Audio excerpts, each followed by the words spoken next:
friends, welcome to my channel LykaLikes Look N Cook. আজকের recipe দই mutton.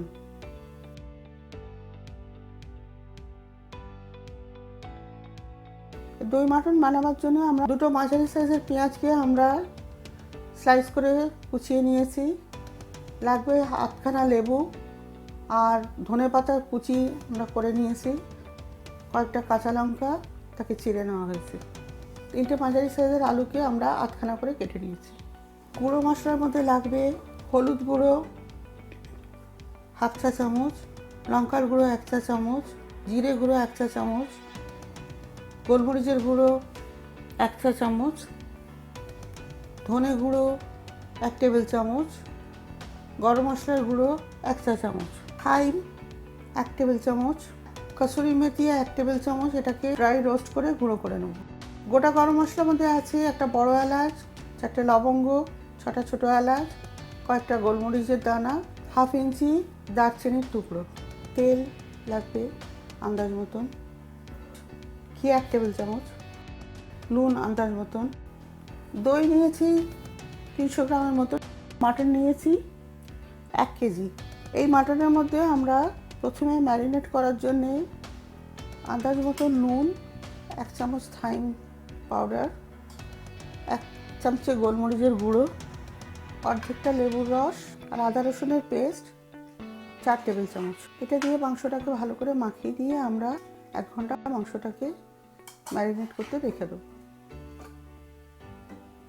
দই mutton বানাবার জন্য দইটাকে আমরা ভালো করে ফেটিয়ে নেবো। দইয়ের মধ্যে এবার আমরা সব কটা গুঁড়ো মশলাকে ঢেলে দেবো।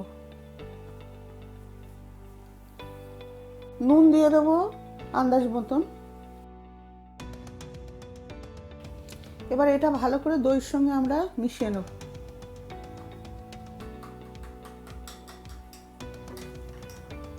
এবার 1 ঘন্টা হয়ে গেছে মাংসটা ম্যারিনেট করা। এবার এর মধ্যে আমরা দইয়ের যে মিশ্রণটা তৈরি করলাম সেটা ঢেলে দেবো। দই মিশ্রণের সঙ্গে মাংসটাকে আমরা ভালোভাবে মিশিয়ে নেব। প্যানটা আমরা গরম করে নিয়েছি, এতে আমরা তেল দিয়ে দিলাম আলুটা ভাজবার জন্য। গরম তেলে আলুগুলোকে আমরা দিয়ে দিলাম। আলুগুলোকে আমরা হালকা ব্রাউন করে ভেজে নেব। আলুগুলো ভাজা হয়ে গেছে, এবার এগুলোকে আমরা একটা ডিশে তুলে নেব। এবার এই তেলের মধ্যে আমরা 1 টেবিল চামচ ভর্তি করে ঘিটা দিয়ে দেবো। তেল ঘি গরম হয়ে গেছে, এর মধ্যে আমরা গোটা গরম মশলাগুলো দিয়ে দিলাম। একটু নাড়াচাড়া করে নেব। এবার পেঁয়াজ কুচিগুলো আমরা এর মধ্যে দিয়ে দেবো। 2খানা স্লিট করে রাখা কাঁচা লঙ্কাকেও এই পেঁয়াজ কুচির সঙ্গে আমরা দিয়ে দেবো ভাজবার জন্য। হালকা ব্রাউন করে পেঁয়াজটাকে আমরা ভেজে নেব।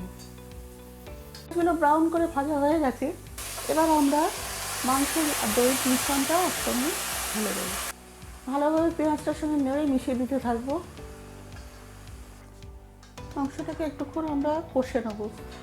আলুগুলো এবার মাংসতে আমরা দিয়ে দেবো।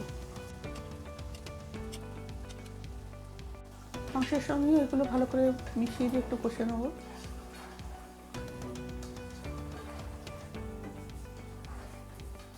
মাংসটাকে ভালোভাবে কষে দিতে আমাদের মিনিট 15 টাইম লাগলো।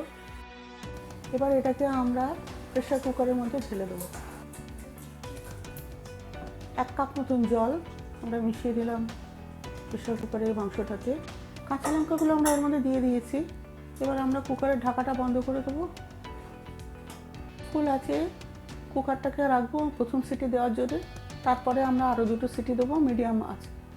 কুকার থেকে আমরা মাংসটা এবার নামিয়ে দিলাম। এবার এতে আমরা হাফ চামচ গরম মশলা পাউডার দিয়ে দিলাম। কুচনো ধনে পাতাগুলো এর মধ্যে সব দিয়ে দেবো। ভালো করে মিশিয়ে নেবো। ঢাকা দিয়ে একটু ফুটিয়ে নেবো। 5 সেকেন্ডের জন্য ঢাকা দিয়ে রাখলাম। এবার ঢাকা খুলে আরেকবার নাড়িয়ে নেব। যদি আপনারা ড্রাই চান তাহলে এই গ্রেভিটাকে আর একটু ড্রাই করে নিতে হবে।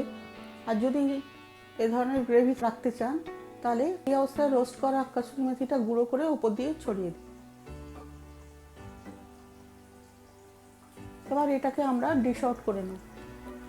দই মটন আমাদের তৈরি হয়ে গেল। এটা আপনারা গরম ভাতের সঙ্গে কিংবা ফ্রাইড রাইস, বিরিয়ানি, নান, রুটির সঙ্গে পরিবেশন করতে পারেন। রেসিপিটি ভালো লাগলে ভিডিওটি একটু লাইক করুন এবং শেয়ার করুন বন্ধুদের সঙ্গে। আর আমার চ্যানেলে আরও নতুন রান্না দেখার জন্যে চ্যানেলটিতে সাবস্ক্রিপশন বাটনটি এবং পাশে বেল আইকনটি পুশ করে দিন। Subscription free.